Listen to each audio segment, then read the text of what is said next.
O Brasil é hoje o segundo mercado mundial de drogas, perdendo apenas para os Estados Unidos, como aponta o Levantamento Nacional de Álcool e Drogas. Em muitos casos, o uso de drogas gera dependência e também complicações na saúde, além de problemas envolvendo relações familiares, afetivas e de trabalho. Por isso, o Conexões se propõe a abordar novamente o assunto, mas dessa vez falando sobre a redução de danos. E para falar sobre isso, nós contamos com a participação do Marcelo Ribeiro, que é professor de Educação Física e que faz parte da equipe multiprofissional do Núcleo de Apoio à Saúde da Família do Jardim Curitiba. Olá, Marcelo, muito obrigada pela presença. Agradecido, Camila. Bom, para começar, queria que você fizesse uma análise do contexto geral do Brasil e também de Goiás em relação às drogas. Como que você avalia tanto em relação à dependência no Brasil quanto o enfrentamento a essa dependência? Bom, atualmente no Brasil a gente vem vivenciando uma política sobre drogas pautada numa lógica de combate, né? Uma lógica que as pessoas acreditam que é possível erradicar a droga do mundo ou da vida das pessoas. Eu não acredito nisso. Eu não acredito que seja possível a gente construir um caminho sem drogas. E por isso que eu penso na redução de danos, que é uma forma, uma estratégia da gente pensar esse uso a partir do sujeito. E eu acho que o grande lance da redução de danos é esse, é que você inverte o olhar. Ao invés de você olhar para a droga, você começa a olhar para a pessoa, para aquela pessoa que precisa de uma atenção em relação ao uso que ela está fazendo.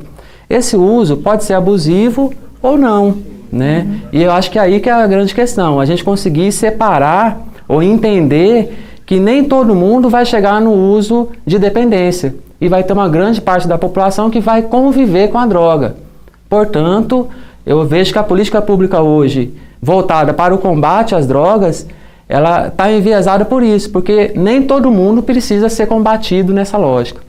A política, então, ela se volta mais para o combate ao tráfico e também proibir certas drogas, já que álcool e também cigarro não são proibidos, né? São lícitos, mas também são drogas. Então, se combate algumas drogas e se combate o tráfico e o uso dessas drogas.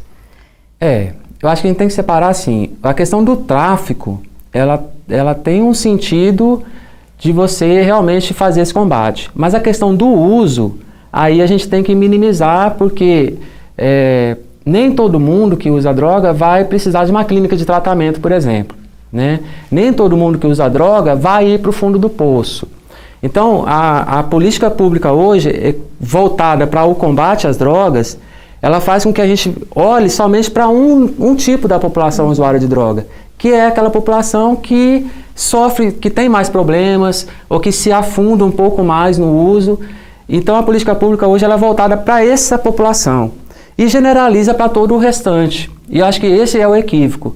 O grande lance que eu vejo para a gente pensar essa lógica de redução de danos é que quando a gente parte do sujeito, a gente vai perceber naquele sujeito que tem condições de ele fazer o uso da droga e se organizar na vida para continuar com esse uso.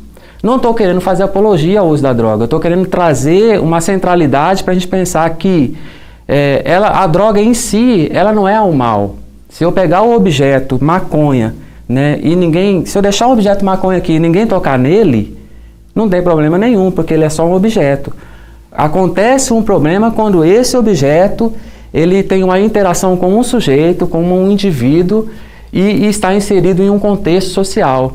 São esses três elementos, a droga, o indivíduo e o contexto social, que vai dar a condição da gente fazer essa abordagem, né, da redução de danos. Porque se eu abordar só a droga, esses dois outros elementos não vão aparecer. E quando eles não aparecem, a gente fica só no combate, né? E acho que esse é o grande equívoco. Será que existe uma questão um pouco de moral também, que as pessoas, geralmente, elas não pensam nem sobre o uso rotineiro, um uso controlado, digamos assim, da droga? Parece que qualquer pessoa que se utilize de um tipo de droga ilícita, ele já tem que ser considerado dependente. Isso pode partir dessa questão da moral, da religião, do povo brasileiro? Concordo. Acho que há muito estigma, há muito preconceito, há uma visão ainda de que a droga é todo mal, né? E isso ajuda a ter essa visão que você está apontando, né? Eu acho que para a gente inverter um pouco essa lógica, a gente precisa pensar sobre as formas de tratamento e as formas de a gente abordar isso, né?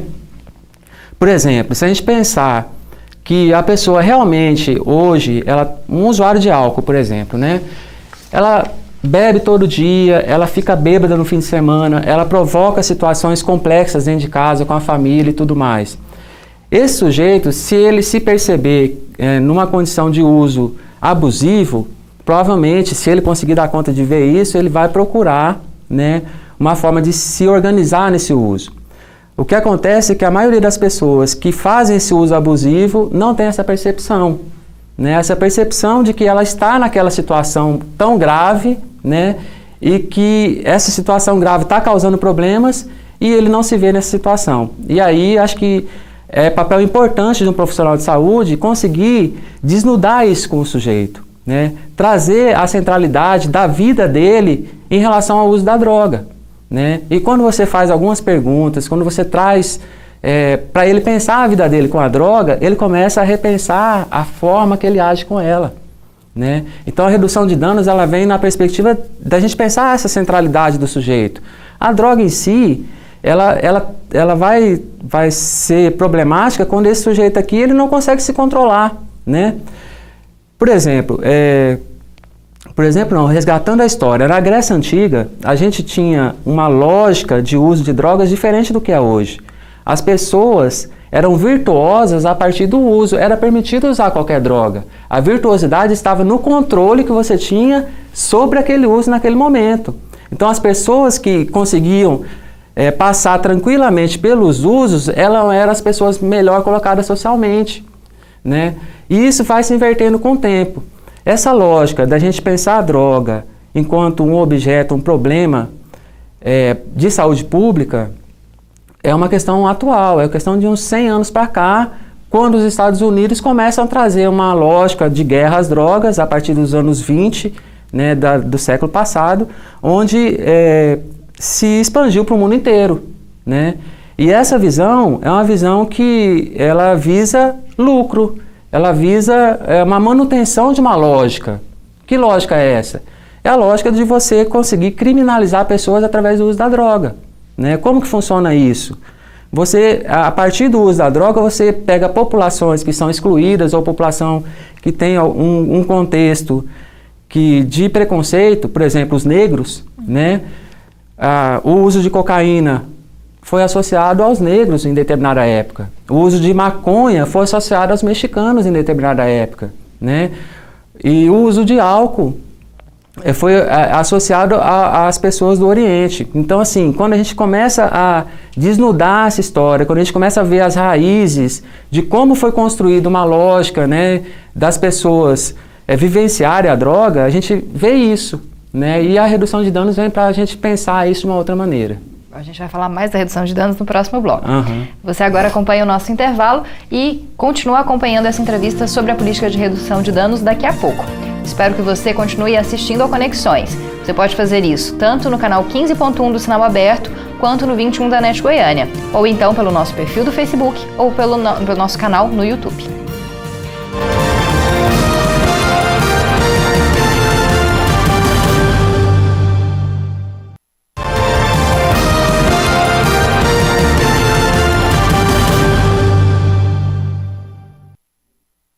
Conexões está de volta numa conversa sobre drogas e também sobre política de redução de danos.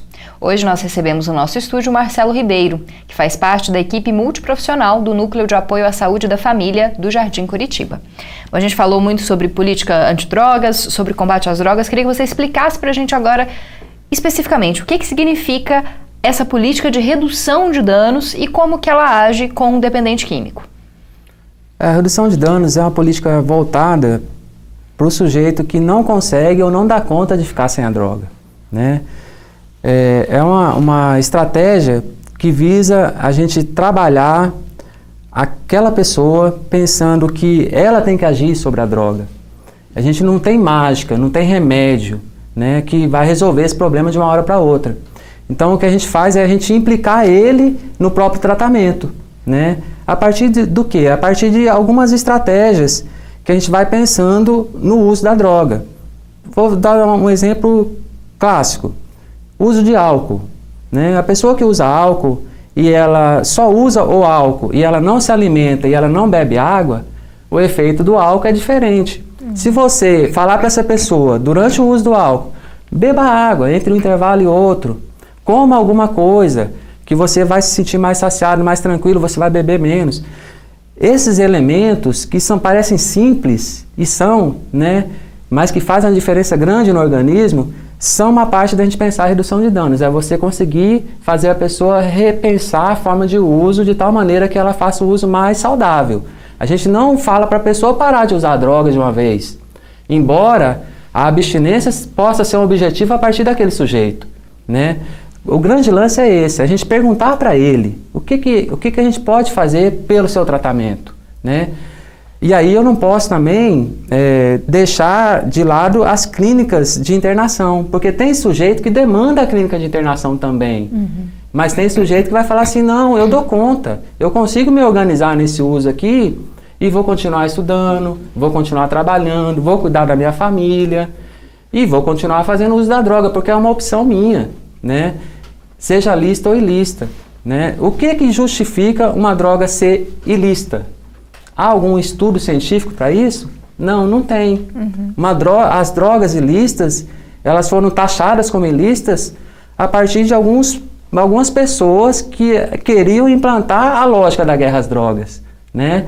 Que achavam que a gente precisava criar uma política pública de submissão de uma população, que levou a isso que é hoje, né? Da gente acreditar que a droga é o todo mal. E não é. Na verdade, o mal está na gente. Quando a droga é utilizada, esse mal ele vai se exacerbar ou não. Portanto, se a pessoa ela for uma pessoa tranquila, ela for uma pessoa de boa índole, provavelmente o uso da droga não vai trazer nenhum problema quando o excesso, né? Mas tem a ver com a forma como esse sujeito se organiza. E como aplicar a política de redução de danos com drogas mais pesadas, com problemas mais sérios sociais e até mesmo de segurança pública, como a questão do crack hoje à vista, com pessoas que vão parar nas ruas, que perdem famílias, que perdem empregos, pela questão da dependência ser tão violenta nesses casos? Tão severa, né? A redução de danos, ela pensa, no caso do crack, por exemplo, a gente pensa em minimizar situações de risco que esse cara vai passar. Hepatite A e B, ela é transmitida através do compartilhamento do cachimbo, por exemplo. Né? Você fazer com que aquele sujeito utilize um cachimbo só dele, ou um cachimbo limpo, você está prevenindo a possibilidade dessa pessoa ficar doente, nesse aspecto. A redução de danos traz também elementos para a gente pensar a lógica da vida, e não a lógica da morte da droga. Ou seja, o que a gente está falando isso? A centralidade aqui é o sujeito. Se a centralidade é o sujeito, a droga ela é secundária na vida dele. O sujeito aqui não é todo droga. Portanto, quando eu for começar a trabalhar um tratamento na lógica da redução de danos com ele, eu vou falar para ele, ô sujeito, que você não é só droga. O que a gente pode fazer? O que eu, enquanto profissional, posso fazer por você? A demanda dele, às vezes, não vai ser parar com a droga. Vai ser ele pensar assim, o meu problema é que aqui em casa tem muita pobreza. Aqui em casa as pessoas não comem direito. Olha a complexidade que está, né? Ou seja, você tem que resolver esse problema aqui que é primário primeiro para resolver o problema da droga, né? Porque o problema da droga está secundário em relação ao problema maior que ele tem aqui, né? Então, para a gente abordar a questão dele, a gente vai ter que abordar a vida dele, o contexto todo que ele está vivenciando ali, para a gente dar conta de fazer ele entrar naquele contexto de uma outra forma e agir sobre ele. É essa a lógica. Por quê? Porque eu não posso imputar ao sujeito uma responsabilidade de uma coisa que às vezes não tá naquela situação, entende? Acho que leva a isso, essa guerra às drogas. Você criminaliza um sujeito a partir de uma situação que às vezes não necessariamente é a situação que é a concreta acontecendo ali, entende? A política aplicada em São Paulo pelo ex-prefeito Haddad de levar as pessoas da Cracolândia, de braços abertos. O programa de braços abertos, ele é considerado política de redução de danos? Ele é uma política de redução de danos. Olha o que eles fizeram lá. Eles propuseram àquelas pessoas uma condição de vida, né? Ou seja, olha, vocês vêm para o programa, nós vamos te dar um emprego. Era um emprego de gari. Olha só, né? O emprego de gari, ele é tão desrespeitado, Mas para aqueles sujeitos lá, era uma coisa que tinha muito sentido, e teve muito sentido.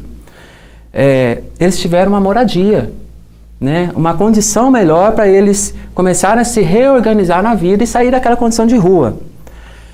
Dos 1.500 que iniciaram lá no Braços Abertos, pelo menos 500 ainda estavam em tratamento e estavam fazendo parte do programa depois de um ano.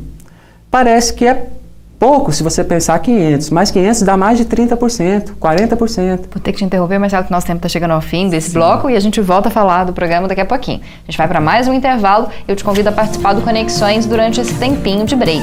É só você mandar uma sugestão de pauta, um vídeo, uma matéria pronta para o nosso e-mail, jornalismo@tvufg.org.br, ou então uma mensagem no nosso WhatsApp, no 991811406. Eu te espero daqui a pouquinho.